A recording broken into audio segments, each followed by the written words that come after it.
But next week now in the NFC North, this matchup is really compelling for many different reasons. Ravens, Browns. Ravens are kicking themselves going, how are we not 3-0? As they lose today in overtime to your Indianapolis Colts. Now they got to leave Charm City and go to Cleveland. And by the way, that Browns defense, if I thought maybe that the Steelers and or the Ravens could make a case for having two of the best defenses in the division, and maybe in the AFC, Cleveland's like, hold my beer. Mm-hmm. Their defense so far, very good. And it's shut down Tennessee. I know that's no great shakes on offense today.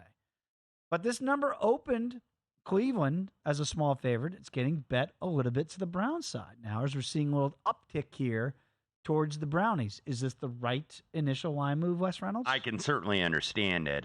Browns, by the way, up as high as 2.5 in the market. Now, and one of the reasons I like the Colts today is just because I thought, number one, a bad spot. You just went to Cincinnati. Now you've got two straight games actually on the road in the division. You have Cleveland, obviously, for week 4, and then you have Pittsburgh for week 5.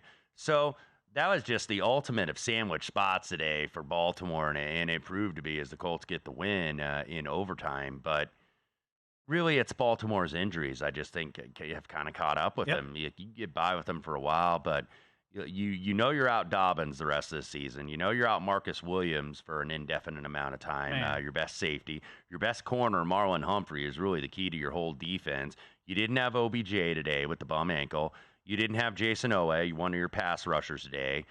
And you didn't have your best two linemen, Ronnie Stanley and Tyler Linderbaum. You're down 7 starters today. Combined on both sides of the ball, and it just that depth, it has to be so great every single time when you're missing these guys, and just didn't have it today. Meanwhile, Cleveland, one thing I think you could say for them is that the first game without Nick Chubb, obviously more difficult running the ball without Nick Chubb, even though I felt. The Browns tried to stay committed to that running game. The stats aren't going to show much today, though, because you look at the numbers. I think 31 carries for 78 yards, 2.5 yards a rush. Deshaun Watson probably had his best game in his short time in Cleveland as a starter, though, today, and he needed to. I think Watson, I'm looking at the numbers, 27 to 33, 289, 2 touchdowns. Did get sacked 3 times, but yeah, this was just dominant by Cleveland today over Tennessee. Tennessee had 94 yards net today. Now, keep in mind, 36 get taken away because of sacks, but still counts. That's still, 130 yards? That's putrid. Yeah, in today's NFL, that's really bad.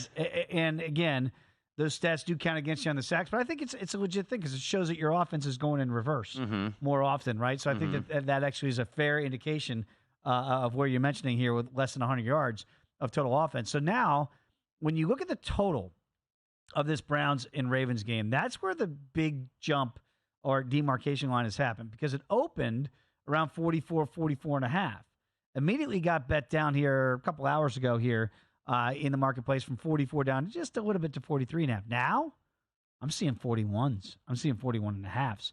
So we're seeing a field goal move to the under because of some of the reasons you just mentioned, how the Browns shut down the Titans completely and how the Ravens offensively, they're just right now, I know it's OBJ. You go, well, how much does that really matter? Still matters. Mark Andrews has been banged up the last couple of weeks. He's playing, but he's not the same guy. And then the running game with no J.K. Dobbins puts a lot more on Super Lamar to be the former MVP. And it's almost like if he can't get it done with his legs, the passing game does not feel like it's as dynamic as it could be if everybody's healthy. With this total going lower, as you mentioned, I would give a little bit more credence to Baltimore perhaps as a teaser leg because Baltimore is an underdog. Pretty good. Very, very, very tough to go against. John Harbaugh is excellent as an underdog. Then again, so was Mike Vrabel, but they were just in a bad spot going into Cleveland today because I felt Cleveland was the better team on Monday night against Pittsburgh. Just didn't get the win. Really controlled them in the stats, but Pittsburgh only had 9 first downs. By the way, Pittsburgh never ran a play in the red zone or even inside the 30 of Cleveland and won the game. So this Cleveland defense, though, is for real. And what you mentioned, it is a very underreported story, I think, around the National Football League. But two teams that are part of the triumvirate that are tied at 2-1 in the AFC North. Would maybe look to tease Baltimore up at this standpoint, but I think Cleveland's absolutely for real. They were kind of the team that nobody was talking about. Yeah. I thought, you know what? If Deshaun Watson can be even somewhat of the quarterback he was 3 years ago, then this team could be dangerous. Now they're going to have to get by without Nick Chubb, and that's a huge loss. That's going to, I think, hurt over time. They got to run the ball better. They do. And again, to your point about the Browns or the Ravens in a teaser leg, if you like that side, I'd wait. I think this might hit 3 before we get there to Sunday. I think this number will keep coming in on Cleveland as it's moved up 1 point. I think it could go up another big point, which could get you over that key number of 8 potentially. If it does get to 2.5, 3, then all of a sudden you look at 8.5, 9, have a much better shot, because I don't think the number is going to come back towards the Ravens. I'd be really surprised to see that move.